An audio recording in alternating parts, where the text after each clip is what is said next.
Goto and his squad of hunters were the first to arrive on Jeju Island. As they navigated the ravaged landscape, they witnessed the destruction the ants had inflicted upon the city. Goto noted that this was once Jeju City, but now it stood as a desolate wasteland. The ground was littered with ant carcasses, some appearing to have been devoured by their own kind, hinting at the existence of a dominant predator. Keeping the communication line open, Goto conducted a roll call. Each team, Bravo, Charlie, and Delta, promptly confirmed their positions. With everyone accounted for, Goto gave the command to proceed. Mana surges exploded across the island, shaking the atmosphere. Beck and Jong-in realized the Japanese had begun their attack. Swarms of ants erupted from the mountains, darkening the sky. The hunters braced as the mutant ants charged at the helicopter. Jong-in, the team's mage hunter, quickly devised a plan, realizing the ants had grown stronger. Without hesitation, he activated Flame Spear, summoning 7 fiery lances. The projectiles struck their targets, setting the ants ablaze.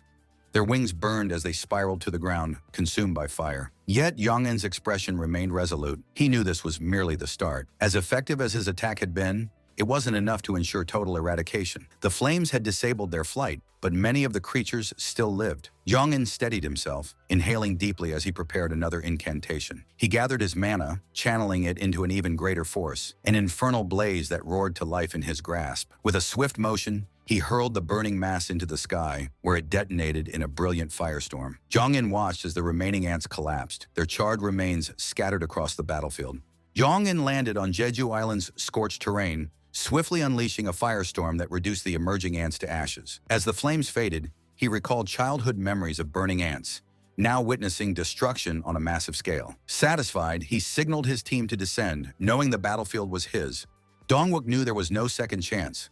Failure meant death in the tunnels. With only an hour to eliminate the queen, the team had to act with absolute precision. Steeling themselves, the 6 elite hunters and a brave cameraman leaped from the helicopter, ready to fight for their homeland's fate. The mission to eradicate the ants was in full swing as the Kaga reached its position. Sugimoto activated jamming signals, cutting off the Queen's distress call to disrupt the ants' coordination. The interference signals were essential for the mission's success. The Korean hunters arrived at Bangnok-dam, now a wasteland consumed by ants. Jong-in grimly noted it had become a massive ant colony. Leading the team into the tunnels, he cast Flame Prison. Normally offensive, the spell now served as a barrier. It blocked weaker ants, giving them a brief reprieve. Jong-in guided the team through the dark tunnels, his steady flame lighting the way. He carefully tested paths with fireballs, identifying dead ends. After a thorough search, he found the untouched tunnel leading to their goal. This was the path to the Queen. Beck felt reassured having someone like Jong-in in charge. The mage's intelligence and composure were crucial in this high-stakes scenario. With the route confirmed, Jong-in signaled the team to prepare for the final battle.